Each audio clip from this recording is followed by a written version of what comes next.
Adam Taxin with Daniel Greenfield, Sultan Knish here, whose columns can be found at sultanknish.blogspot.com.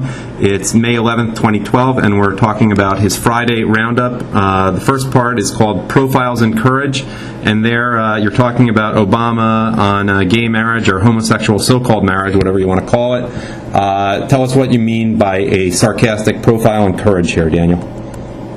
Well, the media has always tried to make the ant of Obama's courage into a mountain, and this time out they stuck on the ant of saying what everyone knew that he always thought all along, with very little actual substantive commitments, and try to turn it into a mountain of courage. Okay, let's move on. Let's try to go quickly through these. In Agog, Republican Jews, I hope I'm pronouncing that correctly, you talk about trends in the Jewish community with voting, but you caution us not to get too optimistic. Could we get a summary there?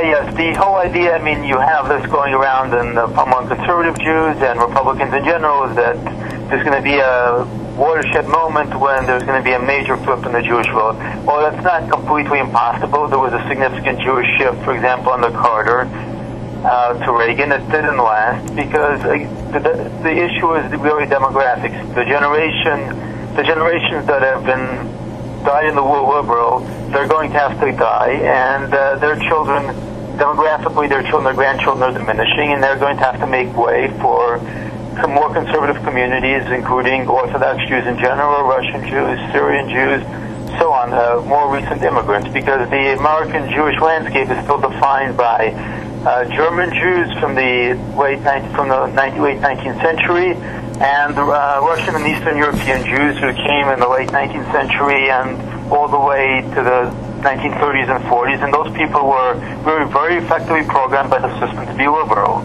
And right. Nothing is going to shift until demographically that generation and many of their children and their grandchildren are sidelined. In Viva Putin, you describe a new snub to Obama, and tell us about that. Well, as usual, despite Obama promising Vlad everything, Putin is skipping a trip to the United States. He's instead making his first state visit to Mexico, which is somewhat interesting because it sends a message to the United States that Russia is in its backyard the way the United States is in its backyard. Finally, in The Usual Suspects, good title, you describe what's going on. It's a familiar story in Nigeria, and here we have more Muslims attacking Christians, and tell us a little bit about that. Well, with Boko Haram, we've had over 1,000 people murdered in several years. The administration is completely ignoring it, whitewashing it, and just deciding to throw more money at the problem, which the Nigerian government is trying to do in compliance with Obama's wishes. But it's fairly clear that the support for terrorism goes all the way up to the clerical Sharia court in Nigeria, and there are codes that substantiate that. All right, that is Daniel Greenfield on his Friday Roundup, which can be found, like all his material, at sultanknish.blogspot.com. Daniel, thank you, and Shabbat Shalom. Shabbat Shalom.